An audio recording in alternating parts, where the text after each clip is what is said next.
अच्छा, तो फिर रिगर मोर्टिस जो है इसका हमने पीछे भी पढ़ा था कि visit to the skin of time क्यों इम्पोर्टेंट होते, इसलिए इम्पोर्टेंट होते कि जब बॉडी वहाँ से मॉर्चरी की तरफ आप शिफ्ट कर रहे होते हो, तो उस दौरान राइगर मोर्टिस में भी ब्रेक हो जाए, तो आपकी टाइम सिंस डेथ कैलकुलेशन में आपको मुश्किल आ सकती है ना, मतलब वहाँ पे एरर हो सकता है, ठीक है? मुश्किल हो जाएगा। सो इट्स बेटर कि कोई इन्वेस्टिगेटिंग ऑफिसर के साथ, मतलब फोरेंसिक का जिसके पास नॉलेज हो वो जाए और उस चीज़ को कल पहले से कैलकुलेट कर ले, देख ले, ठीक है? तो ये इसकी सिग्निफिकेंस भी है, ठीक है? यहाँ लिखा है existing rigor mortis can is broken at least partially in the process of removal of the body from crime scene to the mortuary, and this may mislead the doctor in the estimation of time since death. Partial वो होगा ना, partial क्यों? क्योंकि राइनोमोटिस ऐसे तो नहीं है कि लाइक एक ही उसमें पूरी बॉडी में डेवलप हो जाए, नहीं। पहले हेड से शुरू होते टो की तरफ जाता है, तो वो टाइम सिंस डेथ उसी के अकॉर्डिंगली डॉक्टर जो है वो अ, उसका पता लगाते हैं, ठीक है? तो दिस इज़ इम्पोर्टेंट पॉइंट। फिर आ जाता है कि अच्छा, एक और पॉइंट बहुत इम्पोर्टेंट है कि जो मसल्स हैं, कौन सी मसल्स इन्वॉल्व है, वॉलंटरी, इनवॉलंटरी और इवन पैरालाइज्ड मसल्स में भी राइगर मोटिस डेवलप होगा, ठीक है? सो पहले ये इनवॉलंटरी में होता है, फिर वॉलंटरी में होता है। It is not dependent on nerve supply, ठीक है? तो इसलिए पैरालाइज़ में भी होगा। अब हम कैसे टेस्ट करेंगे? Attempting to lift the eyelids, jaw को डिप्रेस करो, नेक को बेंड करो, ठीक है? Different joints of the body को वो करो, तो मूव करवाओ। बेंडिंग से देखिए। Involuntary muscle rigor mortis appears in heart within an hour after death. Left upper chamber में और ज़्यादा जल्दी डेवलप होगा क्योंकि थिकर है, ठीक है? वॉलंटरी मसल में सीक्वेंस आपको पता होना चाहिए। सबसे पहले बनता है आईलिड से, अच्छा फेस से नीचे की तरफ, हेड से टो की तरफ जाएगा, ठीक है? तो ऑर्डर आप लोगों ने देखना है, आईलिड 3 टू 4 आवर्स, फिर उसके बाद फेस आता है, फेस 4 टू 5 आवर्स, फिर नेक और ट्रंक आ गया 5 टू 7 आवर्स, फिर upper extremities 7 to 9 hours, then legs 9 to 11 और फिर small muscles of finger and toes 11 to 12 hours. तो 3 टू 4 से याद करो, 3 to 4, 4 to 5, 5 to 7, 7 to 9, 9 to 11, 11 to 12, simple. और फिर फेस से हेड से टो की डायरेक्शन में आ जाओ, ठीक है? When rigor mortis is thus established, jaw, neck, and extremities become fixed in the position with the arms, paired, and the elbows and the legs at the knees, at hip movements and joints are possible only when a very within a very limited range. अच्छा, फिर जब ये rigor mortis develop होते हैं, इसको 12 hours लगते हैं पूरा डेवलप होने में, और फिर 12 आवर ये मतलब डेवलप रहता है, ठीक है? और फिर नेक्स्ट 12 आवर्स में ये वापस से मतलब ख़त्म होने शुरू होते हैं, और वो भी फिर सेम इसी ऑर्डर में जाएगा, ठीक है?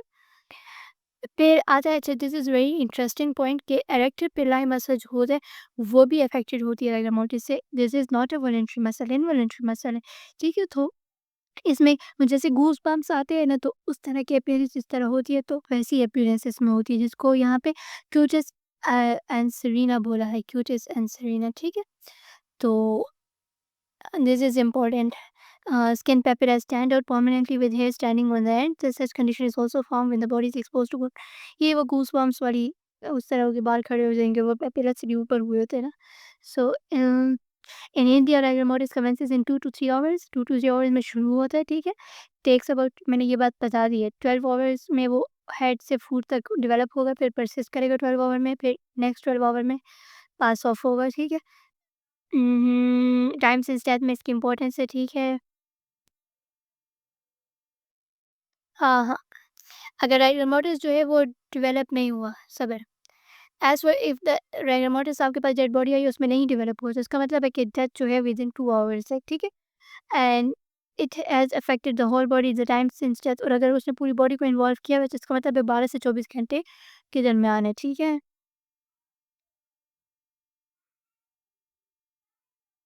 सही हो गया।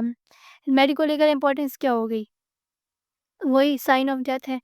टाइम सिंस डेथ के बारे में बताते हैं, और position of the body at the time of death के बारे में भी बताते हैं।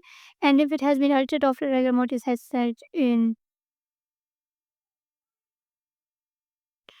ठीक, अगर बॉडी की पोजीशन चेंज नहीं हुई और बॉडी एक स्पेसिफिक उसमें है, तो फिर जब डेवलप होगा रिगर मोर्टिस, तो वो उसी स्टेट में होगी, ठीक है? फैक्टर्स विच इन्फ्लुएंस, फैक्टर्स को देख लो, age and condition of the body, mode of death and surrounding, ठीक? ओल्ड पीपल में और चिल्ड्रन में ये डेवलप होते हैं अर्लियर। क्यों अर्लियर डेवलप होते हैं? क्योंकि एटीपी डिप्लीशन जल्दी हो जाएगी, स्टोर्स कम होंगे, ठीक है? और ऑटो फिर ख़त्म किए किस तरह होता है? ऑटोलाइसिस की वजह से ख़त्म होता है ना, तो ऑटोलाइसिस भी इन लोगों में जल्दी होगी। तो जो बंदा वीक होगा, ठीक है? तो उसमें एटीपी डिप्रेशन खत्म होगी तो राइगर मोर्टिस जल्दी डेवलप होगा और फिर जब डेवलप हो गया तो उसके बाद ऑटोलाइसिस भी जल्दी शुरू हो जाएगी तो इसकी रिग्रेशन भी जल्दी होगी, ठीक है? सो दैट्स सिंपल कॉन्सेप्ट वाली बात है ना, ठीक है? तो onset of the rigor is later, the duration is longer in इसी तरह जो स्ट्रॉन्ग मस्कुलर बंदा होगा उसके अंदर स्टोर ज़्यादा होंगे, देर से डेवलप होगा और स्टे भी जल्दी ज़्यादा देर तक करेगा क्योंकि ऑटोलाइसिस लेट शुरू होगी तो ड्यूरेशन भी उसका लॉन्ग होगा, ठीक? फीवर और poorly developed muscle the more rapid is the time of onset and shorter the duration. फिर मोड ऑफ डेथ पे डिपेंड करता है, क्रॉनिक डिजीज़ हो गया, कन्वल्सिव डिसऑर्डर हो गया, तो जल्दी आएगा। क्यों? क्योंकि पहले से ग्लाइकोजन स्टोरेज डिप्लीट हुए हैं, ठीक है? स्ट्रिक्नीन पॉइजन में rigor stage in almost immediately poisoning के केस में एंड पासेस ऑफ अर्ली, ठीक है? In the case of sudden death in healthy adults late onset and late duration. Healthy adult है, फिर से वही बात है, जो वो बंदा हेल्दी है तो देर से आएगा और स्टे भी ज़्यादा देर करेगा, ठीक है? ड्राउनिंग के केस में appear early due to the muscular exhaustion. अब ड्राउनिंग के केस में ये एक अलग सा केस है, बाकी सब में सिंपल रूल है ना। ड्राउनिंग में कहते हैं कि आएगा जल्दी क्योंकि मस्कुलर एग्जॉस्शन हो चुकी भी है, पहले से ही वो ड्राउनिंग में बंदा अपने आप को बचाने के लिए कुछ ना कुछ हाथ पैर हिला रहा होता है ना, तो मस्कुलर एक्टिविटी पहले से ज़्यादा होती है, तो मसल्स पहले से एग्जॉस्टेड होंगी तो जल्दी आ जाएगा, एटीपी स्टोर जल्दी रिपीट होंगे, but last longer due to the coldness of water, ठीक है? तो ये टेम्परेचर पे भी डिपेंड करता है क्योंकि ऑटोलाइसिस जो है वो उस पे डिपेंड करती है, जितना ज़्यादा टेम्परेचर होता है तो ऑटोलाइसिस जल्दी स्टार्ट होती है, ठीक है? तो कोल्डनेस ऑफ वाटर की वजह से लेट वो करेगा, स्टे ज़्यादा देर तक करेगा, ठीक है? और जनरल रूल वरना क्या है कि अगर रिगर मोर्टिस डेवलप लेट हो रहा है तो वो स्टे भी ज़्यादा देर तक करता है और अगर जल्दी डेवलप हो रहा है तो वो स्टे भी कम टाइम का करता है, ठीक है? तो you have to be little bit conceptual to understand कि किस में जल्दी डेवलप होगा और किस में नहीं होगा, ठीक है? Um, absent in septicaemic condition this is important क्योंकि अलग सा पॉइंट है कि होगा ही नहीं सेप्टिसिमिक कंडीशन में, ठीक है? Lower limb is seat of सही है, अगर एक टाँग है उसमें जो है वो सेप्टिसिमिया जो है वो एक लिम्ब में है और दूसरी में नहीं है, तो जिसमें नहीं है जिसमें है तो उसमें फिर राइगर मोर्टिस डेवलप नहीं हुआ होगा। सही हो गया? अच्छा सेप्टिसिमिया में ये क्यों नहीं होगा? यहाँ पर भी इसका रीज़न ये होता है कि अब इस usually during septicaemia body temperature ज़्यादा हाई होते हैं। जब हाई होगा तो पहले से ही प्रोटीन्स और एंजाइम्स वगैरह तो उसकी ब्रेकडाउन पहले से शुरू हुई होगी ना, तो राइगर मोर्टिस ही डेवलप नहीं होगा। जो जो प्रोटीन इसके लिए चाहिए, प्रोटीन ब्रेकडाउन बॉडी में पहले से स्टार्ट हुई होगी और डिकम्पोज़िशन भी ऑलरेडी स्पीड अप हुई हुई होती है क्योंकि बैक्टीरिया बहुत ज़्यादा होते हैं बॉडी में। सही है? फिर सराउंडिंग आ गया being a chemical process rigor is delayed by cold and accelerated by heat. Delayed by cold that's why late जो ड्यूरेशन है वो उसकी इन द ड्राउनिंग के केस में, ठीक है? सही हो गया। फिर आगे कंडीशंस स्टिमुलेटिंग राइगर मोर्टिस, ठीक है? There are 3 other conditions in which body stiffens after death, freezing, heat, coagulation, putrefaction. फिर आ जाता है फ्रीजिंग और कोल्ड स्टिफनिंग, ठीक है? यहाँ पे डिफरेंशिएट के बॉडी के अंदर और कुछ सिचुएशंस होती है उसके अंदर भी एक स्टिफ हुई होगी बॉडी, सो हमें उसको देखना है राइगर मोर्टिस के साथ, उसको कंफ्यूज नहीं करना, ठीक है? और these are the conditions that can stimulate the rigor mortis, ठीक है? When a body is exposed to freezing temperature, तो टिश्यूज फ्रीज हो जाएंगे, स्टिफ हो जाएंगे, ठीक है? और जब फिर इसको बॉडी को जो है वो उससे निकाल दो फ्रीजिंग कंडीशन से तो वो वापस से ही हो जाएगा और body will go stiffening rapidly disappear and body will go into a state of rigor which comes on rapidly, last less time and is of less intensity than rigor seen under ordinary circumstances। तो इस condition में freezing की condition में हमारे पास क्या होगा, rigor फ़ौरन से आ जाएगा, फिर टाइम भी उसका ड्यूरेशन कम है और इंटेंसिटी भी कम होगी, ठीक है? कोर स्टिफनिंग कहना कहीं इन इंडिया, हाँ, हाँ, ठीक है बस इसको छोड़ो। हीट कोगुलेशन और हीट स्टिफनिंग, हीट बॉडीज़ अगर जो है हाई टेम्परेचर में बॉडी है, ठीक है? बर्निंग का केस है या हाई वोल्टेज इलेक्ट्रोक्यूशन है, falling into watts of hot liquid. So such high temperature में हमारे पास क्या होता है कि मसल्स के जो प्रोटीन्स होते हैं वो कोगुलेट हो जाते हैं, ठीक है? और इनकी कोगुलेशन की वजह से स्टिफनिंग और कंट्रैक्शन हो जाती है और इतनी ज़्यादा कंट्रैक्शन और स्टिफनिंग होती है कि वो राइगर मोर्टिस से भी ज़्यादा ढीली होगी, ठीक है? और इस केस में बॉडी एक assumes an attitude called as pugilistic attitude, pugilistic या pugilistic whatsoever is important ये क्या एटीट्यूड होता है, ठीक है? इसमें होता है ये कि बॉडीज़ के लोअर लिम्ब्स और आर्म जो है वो सेमी फ्लेक्स्ड स्टेट में होती है और हैंड्स जो है क्लेंच्ड होंगे, ठीक है? So normal rigor mortise does not develop in these case stiffening persist until the coagulated albumin liquefies in process of decomposition, ठीक है? इनमें फिर हमारे पास एरोमेटिक्स डेवलप नहीं होता, ये शिफ्टिंग जो है वही परसिस्ट करती है और फिर जब ये जो कोगुलेटेड एल्बुमिन है इसकी लिक्विफेक्शन शुरू हो जाएगी, कब शुरू होगी? डिकम्पोजिशन में, तो फिर हमारे पास ये ख़त्म हो जाएगा, ठीक है? प्यूट्रीफैक्शन प्यूट्रीफैक्शन क्या है? The stiffening is due to the accumulation of putrefactive gas. Putrefaction के केस में भी स्टिफनिंग होती है क्योंकि गैसेज एक्यूमुलेट हो जाती हैं बॉडी के अंदर और false rigidity resulting in stiff limbs which can be held up without any support. अब आ जाता है cadaveric spasm. Cadaveric spasm is quite interesting. इसमें क्या होता है कि मसल्स की अगेन इनमें स्टिफनिंग होती है इमीडिएटली आफ्टर डेथ। इसमें प्राइमरी रिलैक्सेशन होगी ही नहीं, ठीक है? और ये होता है हमारे पास यूजुअली जब बहुत इंटेंस इमोशनल टेंशन होती है ना, उन उस केस में अगर डेथ हो गई है बंदे की तो होती है, ठीक है? तो somatic death must occur with in extreme rapidity. बहुत कहते हैं ना बिल्कुल रैपिड डेथ किसी बंदे की हुई है, ठीक है? सोमैटिक डेथ और पर्सन ग्रेट इमोशनल टेंशन में था, मसल जो है वो फिजिकल एक्टिविटी में थी उस काम में, तो मसल्स जो है डेथ के टाइम पे बहुत इमोशनल टेंशन थी और सडन डेथ है और बंदा जो है फिजिकल एक्टिविटी में किसी में इन्वॉल्व था, तो मसल्स उसकी कंट्रैक्टेड थी।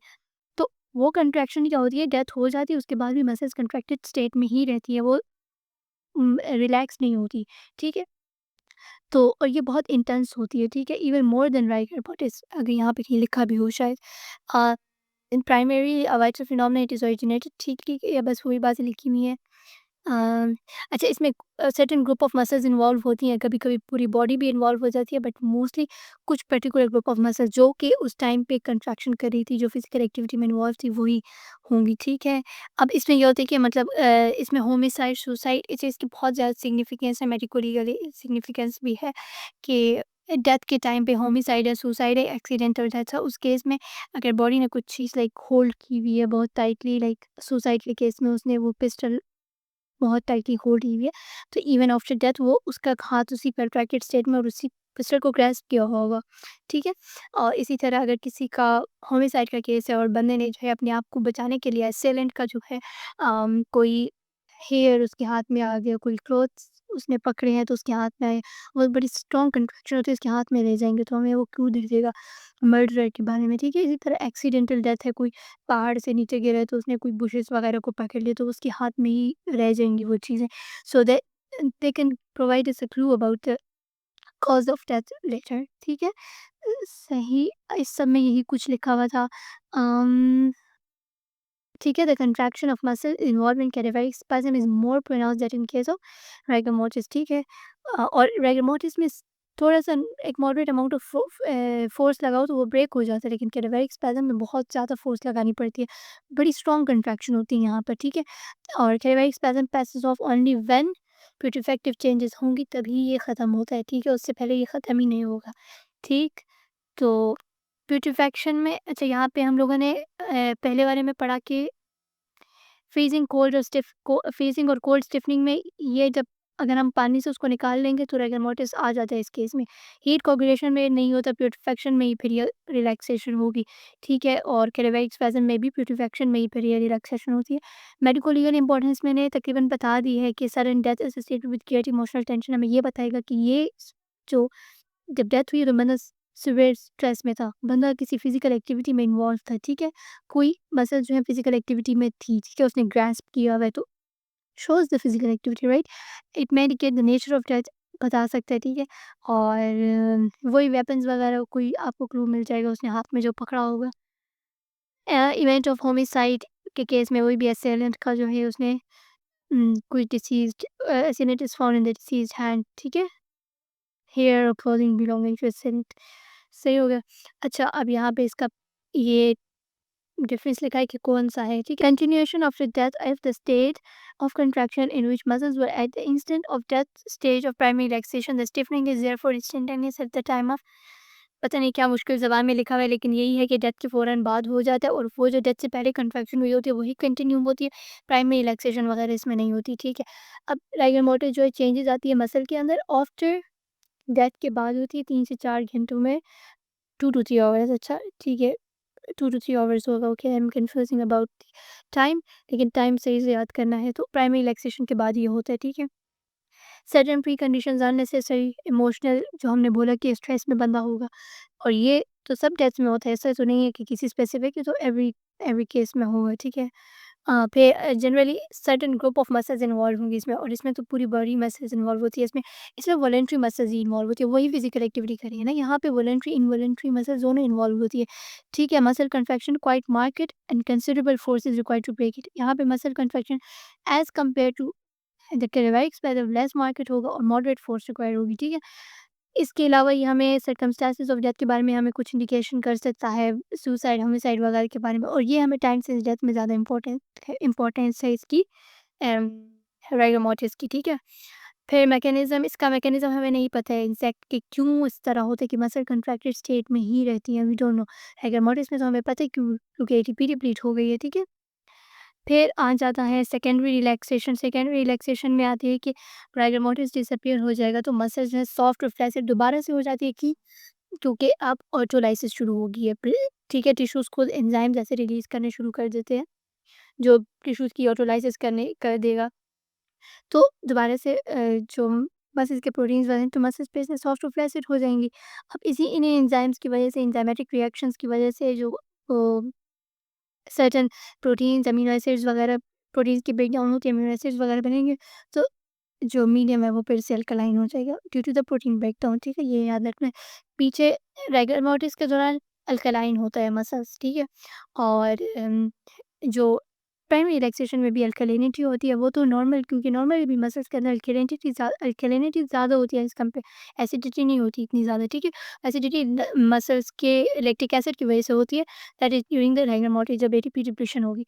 और pH stage is synchronous with the onset of the putrefaction. और यहाँ पे एक और चीज़ इंपॉर्टेंट थी कि इस केस में बॉडी रिस्पॉन्ड नहीं करेगी to the mechanical and electrical stimulus, primary relaxation में रिस्पॉन्ड करती है, क्यों? क्योंकि अब मोलिकुलर डेथ नहीं हुई हुई, और यहाँ पे तो हो गई है मोलिकुलर डेथ, ठीक है। आगे हमारे पास लेट साइंस ऑफ डेथ, ठीक है। ये लेट साइंस जो होती है हमारे पास 24 आवर्स के बाद स्टार्ट होते हैं।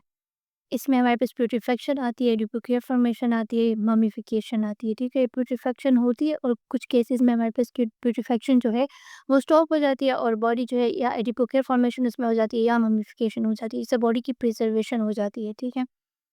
अब आता है, यही बात यहाँ लिखी है, the process of putrefaction becomes arrested at some stage and the fatty tissue of the body may become converted into fatty acids, जिसको एडिपोक्रियर फॉर्मेशन कहेंगे, और या डिहाइड्रेटेड हो जाएगी बॉडी तो उसको मम्मीफिकेशन कहेंगे। खैर हम इसको आके डिटेल से पढ़ेंगे। अब आता है कि व्हाट इज़ प्यूट्रीफैक्शन और इसके सीक्वेंस ऑफ चेंजेस किस तरह है। प्यूट्रीफैक्शन हमारे पास क्या होती है, decomposition is the last stage in the resolution of body from organic to inorganic state. अब जितना भी बॉडी के अंदर ऑर्गेनिक मैटर होगा वो सब का सब इनऑर्गेनिक में कन्वर्ट होता जाएगा प्यूट्रीफैक्शन में, और अल्टीमेटली जो है मतलब बॉडी बिल्कुल प्यूट्रीफाई हो जाएगी एंड स्टेज में, जिसमें पे मतलब उसकी हर चीज़ जो है वो ख़त्म हो जाएगी, उसका सॉफ्ट टिश्यू, उसके ऑर्गन, सब कुछ, ठीक है, इवन बोन्स में, तो वो टाइम लगेगा। तो प्यूट्रीफैक्शन में क्या होगा, सारा ऑर्गेनिक मैटर ने कन्वर्ट होना इनटू इनऑर्गेनिक स्टेट, ठीक है। इसमें दो चीज़ें होती हैं, दो प्रोसेसेस के थ्रू होती है, एक autolysis and the other one is bacterial action, ठीक है। बैक्टीरियल एक्शन इसके साथ फंगी हो गया, प्रोटोजोआ हो गया, ये सब चीज़ें या इंसेक्ट्स वगैरह हो गई। ऑटोलाइसिस नाम से पता चल रहा है कि खुद की ईटिंग हो रही है, वो किस तरह हो रही है, जब टिश्यूज़ की डेथ हो जाती है, जैसे कार्डियक इन्फार्क्शन हो गया, जब भी किसी टिश्यू की डेथ होती है तो हमारे पास लिटिक एंजाइम्स जो हैं वो ज़्यादा हो जाते हैं, local rise in lytic enzyme levels, ठीक है। ये नॉर्मली भी होता है बॉडी के अंदर ड्यूरिंग लाइफ। इसी तरह डेथ के बाद भी ये एंजाइम जो है वो टिश्यू से रिलीज़ हो जाते हैं, और टिश्यू क्या हो जाएगा, वो एंजाइम जो है उसकी काइंड ईटिंग स्टार्ट कर देंगे, और सॉफ्टन हो जाएगा वो टिश्यू और लिक्विफाई होना शुरू हो जाएगा, ठीक है। तो इस प्रोसेस को ऑटोलाइसिस कहते हैं। ये हमारे पास 3 टू 4 आवर्स के बाद शुरू हो जाता है, ठीक है।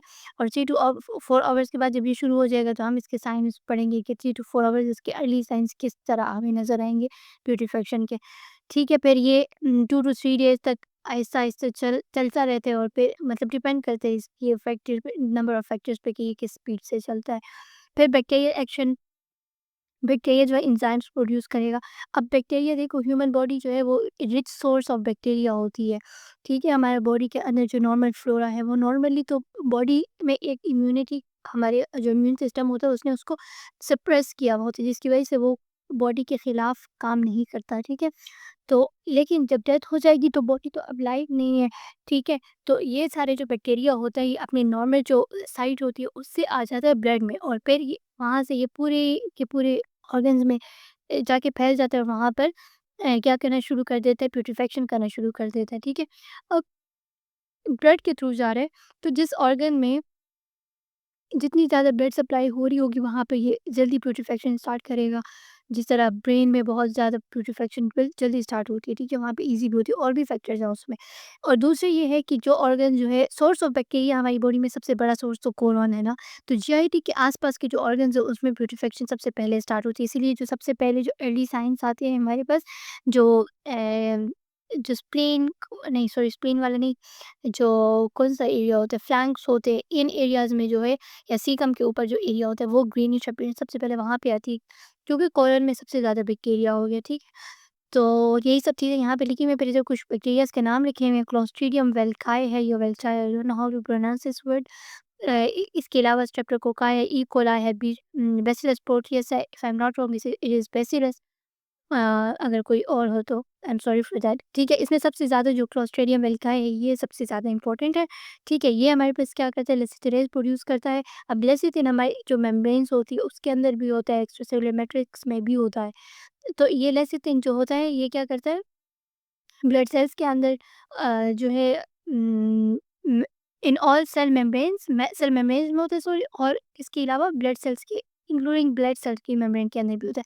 तो ठीक है, तो ये यहाँ पर हेमोलिसिस ऑफ ब्लड करेगा और इस तरह प्रोसेस ऑफ प्यूरिफिकेशन जो है स्टार्ट कर देगा। खैर, ठीक है।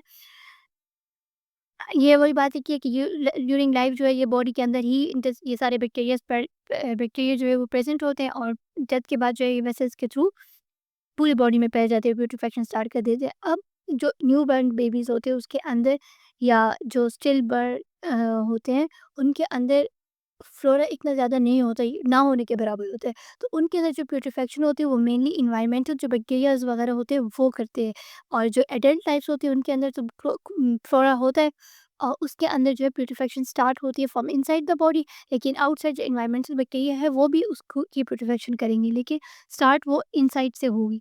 लेकिन जो इन्फेंट्स हैं, जो न्यू बॉर्न है, स्पेसिफिकली न्यूनेट्स हैं या स्टिल बॉर्न्स हैं, उनके अंदर उनका ब्लड जो है या उनकी बॉडी के अंदर फ्लोरा डेवलप नहीं हुए होते, तो उनकी प्यूरिफिकेशन जो है वो एनवायरमेंटल बैक्टीरिया पे ही डिपेंडेंट होती है, ठीक है? इसके अलावा सीक्वेंस ऑफ प्यूरिफैक्टिव चेंजेस जो है, इन वार्म क्लाइमेट्स में ज़्यादा जल्दी होगी, ठीक है? अब प्यूरिफैक्टिव चेंजेस को हम लोगों ने कैसी-कैसी चेंजेस आएँगी, ठीक है? तो कलर चेंजेस आएगा सबसे पहले, फिर development of fall smelling gases, और प्रेशर इफेक्ट्स ऑफ गैसेस, और फिर अपीयरेंस ऑफ मैगट्स और अदर सेक्वेलाe, ठीक है? तो सबसे पहले तो प्यूरिफिकेशन स्टार्ट होती है कोई चीज़, किसी भी, अगर कोई खाने-पीने की चीज़ भी होती है तो फंगाई जो है जब उसके ऊपर उसको ख़राब कर देते हैं तो उसका कलर पहले चेंज होता है, ग्रीनिश सी अपीयरेंस आ जाती है अगर नॉर्मली हम खाने-पीने की चीज़ों को देखें। तो इसी तरह बॉडी की अंदर भी ग्रीनिश डिस्कलरेशन से ही स्टार्ट होता है ये काम। फिर उसके बाद जो है ये बैक्टीरिया जो है जब उसके ऊपर फ़ीड कर रहे होंगे जो बॉडी की प्रोटीन्स वगैरह, तो फिर उसकी वजह से वहाँ पे फाउल स्मेलिंग गैसेज़ बनेंगी, ठीक है? ये फाउल स्मेलिंग गैसेज़ उस बॉडी की से भी हमें स्मेल आएगी, और दूसरा जिसकी वजह से ब्लॉटिंग वगैरह होगी, ठीक है? स्वेलिंग हो जाएगी बॉडी की। फिर यही प्रेशर इफेक्ट्स ऑफ प्यूरिफिकेटिव गैसेज़, जब ये ब्लॉटिंग वगैरह होगी तो फिर हमारी बॉडी की जो शेप है, जो अपीयरेंस है, सॉरी, तो वो चेंज हो जाएगी। फिर अपीयरेंस ऑफ मैगट्स, बाहर से एनवायरमेंटल अभी फैक्टर्स आगे, और इसके अलावा कुछ और स्क्वेरे होते हैं, ठीक है? अब कलर चेंजेस जो है, फर्स्ट एक्सटर्नल साइन जो है हमारे पास ब्यूटीफिकेशन का, वो क्या है? ग्रेनिश डिस्कलरेशन है स्किन की, और ये कहाँ पे होती है? इसके सीकम और फ्लैंक्स में होती है, ठीक है?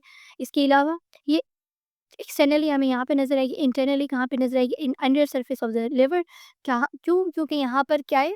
कंटेंट ऑफ द बॉवल और more fluid and the content of the bowel are more fluid and full of bacteria, ठीक है? मैंने बोला ना कि जो जिस जगह पे बैक्टीरिया का सोर्स ज़्यादा है और जो ब्लड सप्लाई है वो रिच है, तो वहाँ पे सबसे ज़्यादा पहले होगी। तो लिवर के अंडर सरफेस में भी इसी वजह से पहले होती है, ठीक है? फिर ये ग्रीन टू ब्लैक कलरेशन हो जाती है।